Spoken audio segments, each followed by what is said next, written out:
everyone. Merry Christmas. This is so exciting. Merry Christmas. The most happiest day of the year is here. And we are here to give you a little bit of spiritual nourishment to talk about the spiritual side of Christmas. And we're talking a Christmas devotional today. We already did our devotional on the shepherds. So I'll put a link to that in the description and you can check that out if you're interested. And today we are talking about Mary, Joseph, and the babe in Bethlehem. And it's going to be really great. I'm very much looking forward to it. And I'm joined, as always, on these devotionals by my friend Chris. So thank you so much, Chris, for coming on and talking about the Christmas story with all of us. Thank you so much for having me on. It's a blast that we've been doing this almost a year now. It's crazy. Kind of on and off at this point, but it's crazy. And this is a difficult Christmas, and I think that makes this story all the more pertinent. That's right. That's what I was thinking about that a lot. That the humble circumstances of Mary and Joseph and how they made the best of not ideal circumstances, something we can definitely all sort of take into our own lives and use an example this year. And it was a real blessing to be able to do both of these devotionals because I am so overwhelmed covering Christmas in my life. And it's good to have something that's kind of like, oh, remember, it's about Jesus. Remember, knock, knock, you know?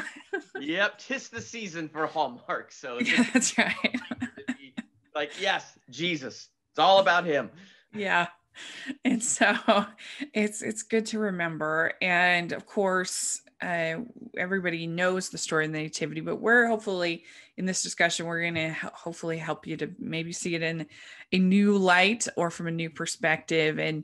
And one of the things that I kept thinking about when thinking about particularly Mary and Joseph is a quote that says, "Remember that whom the Lord calls, the Lord qualifies." And I was thinking about that a lot. And you see that throughout the scriptures, whether it be with Moses, where he says, "I'm slow of speech, slow of tongue." And then he ends up standing up to Pharaoh. And the Lord says, "I will be with your mouth and teach you what you shall say." And you can see, I think, a lot of that with Mary and with Joseph, and how, again, whom the Lord calls, the Lord qualifies. And that's such an empowering idea. Yeah. And it's empowering because I think sometimes in our modern time, we get this notion when the Lord calls, well, then he's behind it. So everything should be fine, right? Like it should be smooth sailing. And there's a story in the Gospels where Jesus gets in the boat with his disciples to cross the water. And they encounter a storm so huge, it almost sinks the boat. And there's Jesus asleep in the boat. But just because Jesus was there, it didn't stop that storm from coming. But Jesus stood up in the boat and he calmed the storm. And so I think it's important to remember, just because God calls, it doesn't mean there won't be a storm along that path. And so when that happens, sometimes we get disappointed and we think, where's God? Here we are in the year 2020. And I think by the fact that we're here in December, we just want this whole COVID thing to be over. We're so done with it. We're so tired. We're so disappointed in this resurgence, even though we probably could have guessed it was going to come. It's still a major disappointment. And it's like, where is God? And I read this devotional by Max Lucado, and he pointed out Psalm 11, verses 3 and 4, where David is lamenting, it's all fallen apart. But in verse 4, it says, the Lord still rules from heaven. And that's what the Christmas story reminds us. Like you said, when God calls us, he equips us. He never leaves us or forsakes us, and he's with us in the journey. But just because he calls us doesn't mean there won't be a storm. And even when there is a storm, we can relax like the disciples should have in the boat with Jesus, because he's still on the throne. Yeah, I mean, he could have, he didn't even have to have Christ come down as a child. He could have done whatever he wanted. He's a God. He can literally do that. But he even gave Jesus some joy, right? You know, like I always thought about that he gave him God gave Jesus 30 years of basic peace and for the happy, for somewhat, it seems like a happy childhood, right? Yeah. And it didn't call him to start his ministry until he was 30. And I think that there is something kind of beautiful about that yes, he doesn't take away the trial that we're experiencing, but he does give us also those moments of joy, and you can see that again throughout the nativity story. And we look at the calling of Mary, and I love that whole section when in Luke 27-38, and the angel Gabriel calls Mary, tells her and that she will be with child, and she says, how shall this be, seeing I know not a man? And I think I feel like that's such a humble response, such a humble question, that it's not there's never a question of how could you do this to me, how could I, why? It was just a very like, this just doesn't make sense, but I'm willing. And he says, for with God nothing shall be impossible. And I think that is very empowering and lovely. And she was definitely scared, but this is where it connects it back to giving Jesus 30 years of peace, is that he also provided Elizabeth going through the exact same basic experience that she was going through, and somebody that understood what Mary was going through, had that witness, had that testimony. And so she had a helpmeet to understand and help her through this experience. So she wasn't alone. Plus, of course, she had Joseph. But you think how comforting that must have been for Mary to have another woman in her life also going through a miraculous pregnancy, that also had a witness of the miracle of the child in her womb. How comforting that must have been. Yeah. It's interesting when Gabriel comes to Mary. I don't know how I would react if I saw an angel. I think the way people are described in the Bible, like Mary, they're given some dignity when they see an angel, because I would freak out. And even in the New Living Translation, I love the way it says it. Confused and disturbed, Mary tried to think what the angel could mean. And it's like, and then Gabriel says, fear not. But I love it because you have to think. So here's Mary, probably 14 years old. Yeah. So she's young. She's betrothed to Joseph, but they haven't had the wedding ceremony yet, which is different. And so here she is pregnant before that wedding ceremony. And it's like, okay, who were you with, Mary? Right. Because you got to think, who's going to sit there and say and believe that an angel appeared to her and said, this is from the Holy Spirit? Like, that is a hard thing. I mean, even Joseph had a hard time with that. Yeah. He was going to quietly divorce her until Gabriel appeared to him in a vision. But it's interesting because I love it, because Mary, I think she knew. I mean, she knew kind of the reputation she was going to take on. She knew the hardship it was going to be. And yet her words were words of faith. Be it to me as you have said. Mm-hmm. And she called herself a servant of the Lord and said, be it to me as you have said. And so to have that courage to say to God, here I am, use me, is incredible. Yeah. Because I think so many of us want God to use us, but then when God calls us to do something, it's like, well, that can't be God. Yeah, I mean, she could have easily, he would have been in his right to have had her stoned. Yeah. She could have died because of this. And so, I mean, that definitely has to be in your thoughts when you hear something like this. And yeah, and then she says, behold the handmaiden of the Lord, that she was willing to do whatever it took. But I just think that's so comforting and reassuring that God gave her Elizabeth in that time. Me too. Yeah. And how God gives us those moments of peace and comfort in the midst of that. I mean, when the disciples were in that storm, Jesus calmed it. When Mary is going through a difficult thing, she had a place to go. Yeah. There's some other woman who, she wasn't a miraculous virgin pregnant, but nonetheless, she was too old to get pregnant. So she herself is a miracle. And so it's very cool, miracle to miracle, to be able to have that. Yeah. Yeah. And then when Joseph is called, like I said, he could have stoned her. And he's told, "Fear not to take Mary to thy wife, and she shall bring forth a son, and thou shalt call his name Jesus, for he shall save his people from their sins."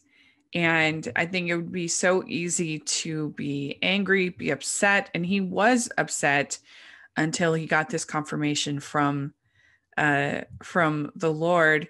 But I think sometimes we think when we hear about these amazing instances that would completely change you, but we've seen in the scriptures examples of people who've had those callings who have quickly come to kind of, oh, what was going on, like a Jonah or something like that, Yep. where you start to doubt pretty quickly. And so it takes more than that. You have to have the you have to have the conviction, the testimony in your heart, not just the of what you've seen, what Yeah. you've witnessed. And so that's something that I think is really lovely about Joseph, is that he from the very beginning, he wasn't going to hurt Mary, that he had a good heart.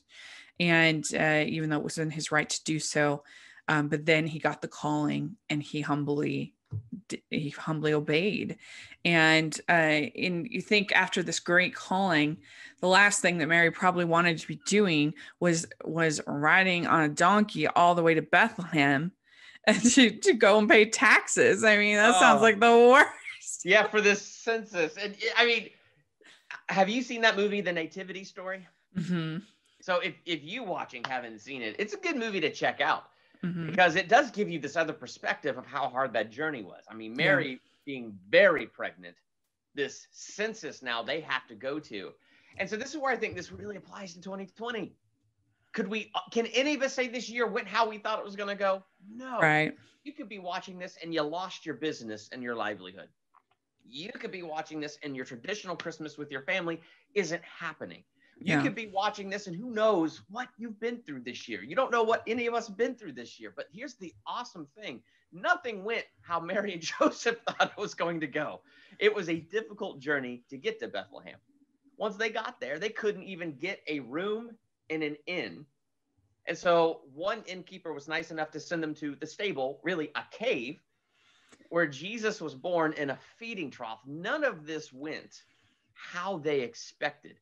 But I love this quote from C.S. Lewis from the Chronicles of Narnia, The Last Battle.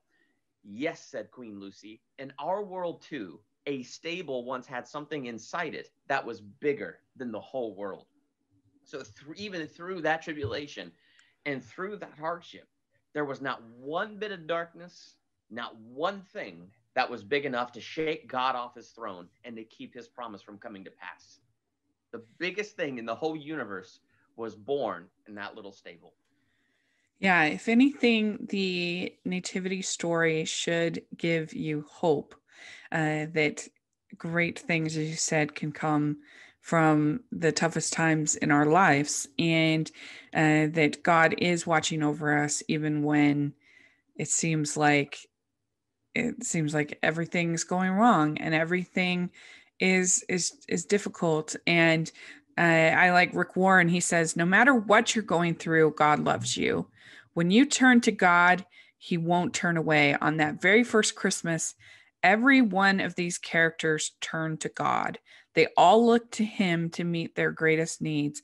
God was there for Mary, Joseph, the shepherds, and the wise men. He'll be there for you too. And I think that's really true, that if you look at every single story within this nativity story, there is an element of hope, that God gives each of them hope. God gives them the knowledge that they will be able to get through the challenges that are going to be presented. With God, nothing is impossible. That doesn't mean that things are going to be taken away and that everything's going to be perfect. It means that it's possible. It'll be, Yep. and that there'll be glory from out of the most humble, most difficult, challenging circumstances. And I think that is an interesting idea, that every single person when these challenges were happening in this story, turned to God. Yeah. Whether it was Mary, whether it was Joseph, whether it was the shepherds, and then they followed and were obedient to what God asked them to do. And and the shepherds, let us go now unto Bethlehem.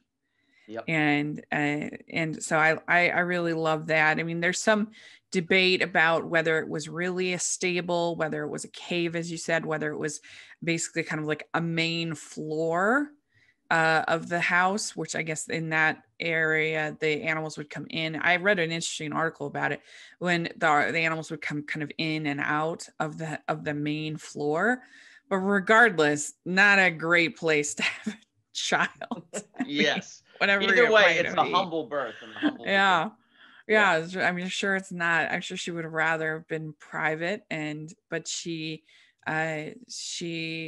managed to have the baby and to be able to be in a place where the shepherds could come, where the animals could, where everybody could come and worship and pay their devotions to the Christ child. And I don't know, I just think it's a beautiful example of the hope that Jesus can bring into all of our lives and help us through the tough times, and help us to feel of his comfort. I was talking to a friend of mine, and he was saying how he was out for a walk, and he just had a moment where he just saw the sunrise, and it just struck him. And he said that it's been a tough year, but sometimes God reaches out to us and lets us know his presence is near. And to me, that is actually Christmas to me, is all of the different times that through this season of giving, that there's so many different ways of God letting us know that he's here and that he's listening, whether it's through a gift from a friend, whether it's through a message, whether it's through reading the Christmas story, whether it's just through Jesus himself, or these little moments where you see a sunset. I don't know. I thought that was a beautiful sort of capture of what God is and matters in our life. Yep. I heard this quote and I can't remember where it came from. Just know it's not my original thing, but somebody once said, walking through a field of burning bushes, but looking for a sign, like looking up to the heavens for a sign as you're walking through this field of burning bushes. And it's like, gosh, we got to remember that God is on his throne and he is unshakable. And Ephesians is pretty clear that the devil is the prince of the power of the air. And Jesus said, in this world, you will have tribulation, but take heart. I have overcome the world. And that's what faith is about. It's putting our faith and trust in him. We might have been thrown for a loop for 2020 and thrown for a loop this Christmas as we are heading into it. But none of this has surprised God. And he is so much bigger than it. He has victory over it already. And as we put our faith and trust in him, the way Mary and Joseph turned to Jesus, even through their hardships, the miracle was birthed. God has miracles that he wants to birth in our lives. What we need to do is hang on to him. When Jesus returns, will he find faith in the earth? Will he find faith in you? This Christmas season, be encouraged. Jesus has overcome COVID-19. He has overcome the world. So know that he is with you even right now. For with God, nothing shall be impossible.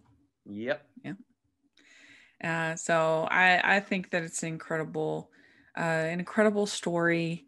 And like I said, it's easy to kind of get it lost in all the other good messages of Christmas, with love and giving and all the other, fun messages that we have, to forget that the most important message is about the hope that Jesus Christ and his sacrifice is given to the world. And it all started with a babe in Bethlehem. And, I am so grateful that through this challenging time that I've been able to do almost 40 of these devotionals with you. That has been probably the greatest blessing of 2020 for me. And I'm so grateful to you for that. And to all of the listeners who've given great feedback, and we appreciate that so much. And we don't know when we'll do more, but we'll hopefully find some time every now and then to share. But we hope that you all have a very, very Merry Christmas, and that you find that hope that's there, that you read Luke 2, feel of its power, and have your testimony grow. That is the greatest, truly greatest gift that you can have on Christmas. And so Merry Christmas to you, Chris. And thank you so much. Thank you so much for doing this year. It's meant a lot to me. Thank you for having me do it this year. It's been encouraging to me to be able to dive into this as well. Yeah. All right. Well, let us know how you're doing, how your Christmas is. We hope you have a great day.